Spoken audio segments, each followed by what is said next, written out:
साल भर बाद अब जेल से बाहर आ चुके हैं। जेल से बाहर आने के बाद भी पब्लिकों के मन में बहुत सारे सवाल हैं आपको लेकर। आप पे जो आरोप लगे वो आपके ही अपने बेटी के द्वारा लगाया गया, तो उन आरोपों को लेकर आज आप क्या कहना चाहेंगे? मैं यही कहने के लिए चाहता हूँ, बेटी हो या बेटा हो, माँ पिताजी गांव समाज के लोग सबों को समान दर्जा देने के लिए चाहते हैं, किसी को बड़ा और किसी को छोटा नहीं। उसी के हैसियत से मैं भी बेटा और बेटी, 4 बेटी 3 बेटा था, 2 तो छोटा छोटा है। 3 बेटी का शादी जमीन सुध भरना लगा करके कुछ शादी कर सलटा दिए थे। चौथा में ये थी, मन में जिज्ञासा था कि अच्छा ढंग से इनका भी शादी करें, लेकिन परिस्थिति डाउन हो जाता है। उस परिस्थिति लेकर के जिद भी कर दी कि मैं ग्रेजुएशन करूंगी तब पिताजी मेरा शादी कीजिएगा। भरोसा दिलाई, सहानुभूति हुआ, अच्छा शिक्षा की ओर झुकाव है तो थोड़ा और सहानुभूति दे करके क्रेडिट लोन विद्यार्थी क्रेडिट लोन ले करके इनको ग्रेजुएशन करवा देते हैं। शिक्षा का विनाश नहीं होता है। मैं यही चलते उन पर सहानुभूति रखा और जहाँ जहाँ सोचे साइड बिजनेस थोड़ा लगा देते हैं, जीविका से जुड़ा दिए। गाँव समाज में 10 ठो समूह चलाएगी, उससे जो होगा आगे विकास, बुद्धि भी विकास उनका होगा। और सेप्स ऑफ कंपनी से भी जोड़ा दिए थे। वहाँ जहाँ जहाँ अररिया मीटिंग होता था, पूर्णिया मीटिंग होता था, गाड़ी ड्राइव कर करके इस अवस्था में उस बेटी को हमने पहुँचा था। और बड़ी आत्मबल था कि यह बेटी मेरा कोई रोशन करेगा। लेकिन दुर्भाग्य था मेरा ही दुर्भाग्य है, वह बेटी आज मेरा कहीं का नहीं रखा। साल भर जेल में सड़वाया, कानून का शरण लिए, लोअर कोर्ट रिजेक्ट किया जज साहब, वकील साहब, हाई कोर्ट में बेल फाइल किया गया, लेकिन सत परेशान होता है,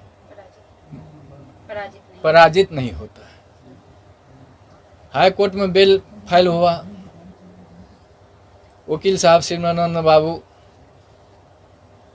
वकील साहब अजय ठाकुर हाई कोर्ट से रिजेक्ट भी करवा करके किसी तरह से बेल का अनुसंधान जारी किए कि ऐसा जो भी परमात्मा का मौज हुआ, इन लोगों की सहानुभूति मिली।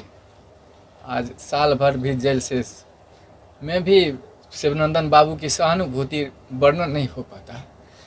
वहाँ जेल गेट पर भी पहुँच करके इन्होंने पिता का रोल अदा किया कि अब बंदी मेरा है, अधीक्षक साहब यह बंदी मेरा है, इसको कोई तरह का तकलीफ नहीं होना चाहिए। अहम भूमिका को शिवनंदन बाबू पहुँचाइए और साल भर के बाद बेल लिए। आज उन्हीं का कृपा है कि घर में मुझको नहीं रहा गया। जब बेटी कहा कि या इसको मैं देखना चाहता हूं कि आजीवन जेल में यह रहे, मेरा दिमाग नाच गया कि क्या हो रहा है। फिर भी एक शिक्षाप्रद कहानियाँ थी। एक बिच्छू जब पानी में डूब रहा था तो साधु महात्मा पार हो रहे थे, वह बिच्छू को बचाने के लिए अपने हाथ पर लिया। बिच्छू 2 बार डंक मारा, डंक को सह कर करके महात्मा ने वह बिच्छू को पार लगा दिया। तो वही मैं चाहता हूं कि वह बिच्छू की तरह वह बेटी नहीं बने। बेटा तो पिता का गोद का भरने वाला होता है। जहां कहीं भी वह बेटी रहे, अपना जीवन जीविका चलावे। और मैं क्या बोल सकता हूँ वह पिता के दर्जा में। ऐसा नहीं है कि समाज के सारे लोग सिर्फ आपको ही आरोपी के नजर से देख रहे हैं। कहीं ना कहीं दूसरे वर्ग के लोग ऐसे भी हैं जो आपकी बेटी को भी आरोपी के तौर पे देख रहे हैं, क्योंकि गलती की शुरुआत कहीं ना कहीं आपकी बेटी से होती है, अगर शुरू से देखा जाए पूरा मामला का तो। लेकिन जैसे ही आपके आते ही एक बार आरती ने फिर से सवाल शुरू कर दिए, तो आरती के लिए आज आप क्या कहेंगे? वो आरती की मर्जी है, जो करावे। अब आपके अच्छा 1.5 साल तक, साल भर तक आप लोग जेल में रहे, आपका एक छोटा बेटा भी है, आपकी बूढ़ी माँ भी है, किस प्रकार से आपका घर चल पाया? परमात्मा जाने, हम नहीं जानते। अच्छा, इन सारी भूमिकाओं में जितने दिन से आप लोग जेल में थे, पूरे परिवार, तो वकील शिवनंदन भारती लगातार, जैसा अब आप बोले कि गार्जियन की तरह का देखभाल किए या फिर हमेशा मतलब इस केस को विशेष फोकस किए, क्या कुछ कहना है उनके बारे में? यह वर्णन नहीं हो पाता। मतलब इतना बेहतरीन उनका परफॉर्मेंस रहा जी आपके केस को लेके। जी। आप एक पिता हैं, लोग ये भी जानना चाहते हैं कि उस रात में असल में क्या हुआ था, कुछ आपको याद है? आप मतलब कुछ देखे थे? आरोप तो झूठे भी लगते हैं, सही क्या है वो तो माननीय न्यायालय के ऊपर है, लेकिन आप कुछ बता सके थोड़ा सा? मालूम थोड़ा सा हुआ तो सोचा कि प्रेम तो अंधा होता है। अच्छा। वो समय जो रहता है, वो अवस्था जो रहता है परे हो रहता है, लेकिन उस पर कितने कितने विद्वान लोगों का भी पैर फिसल जाता है, महात्मा को भी पैर फिसल जाता है।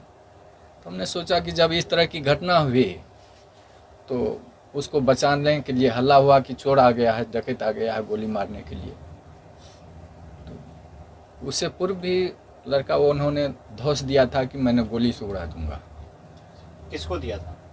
पवन यादव को, मेरे बेटा रविकांत को। अच्छा। गोली से उड़ा दूंगा, बचने के लिए नहीं दूंगा। उस पीरियड में उन्होंने घर में पकड़ाया तो हल्ला हुआ कि डकैत आ गया, डकैत आ गया।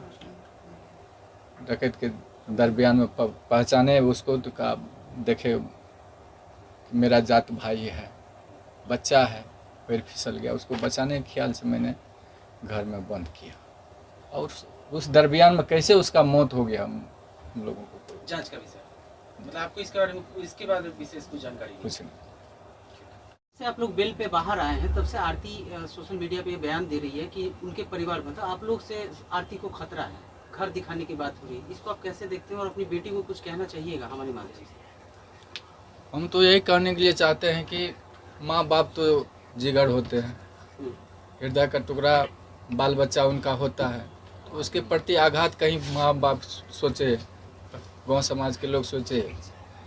इसलिए अगर आरती चाहती है, साल भर तो जेल में सजा ही दी, अब ज़मीन जायदाद तो बेच करके थोड़ा बहुत बेल करवाए, अब चाहती है कि गांव समाज को छोड़ करके कहीं चले जाए, तो मैं जाने के लिए तैयार हूं। बेटी जहां कहीं भी रहे वो खुश हो बन के रहे। अच्छा, जो घटना आपके साथ घटित हुई है उससे समाज में जितने भी पिता हैं सब सहमे हुए हैं।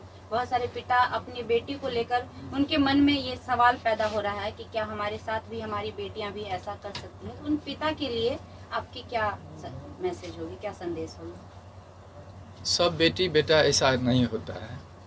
हम भगवान से प्रार्थना करते हैं वह सद्बुद्धि दे और सतरास्ता पर वह बेटा बेटी चले, और जो बिगड़ने के लायक होती है वह बेटी को भी मैं प्रार्थना कर रहा हूँ गुरु महाराज से, भगवान से, कि वह दूसरे के बहकावा में नहीं आकर करके अपना जो कर्तव्य है, अभी भी शादी की है, अभी भी हक निभा कर करके दोनों घर को आबाद करके चले। इसी में मैं भगवान से प्रार्थना करता हूँ। ठीक ठीक। हाँ सर, आप मीडिया वालों को कुछ संदेश देना चाहते हैं तो वो संदेश हमारे माध्यम से दे सकते सर, मीडिया वाला से प्रार्थना है, विशेष तो मैं नहीं कह पाऊँगा कुछ, लेकिन लाचार न करें, घर पर तबाही न करें और अपने आप पर काबू पा जाए। और जो भी बयान लेना होगा वकील साहब के माध्यम से जो भी करने के लिए कहेंगे मैं तैयार हूँ। हैं।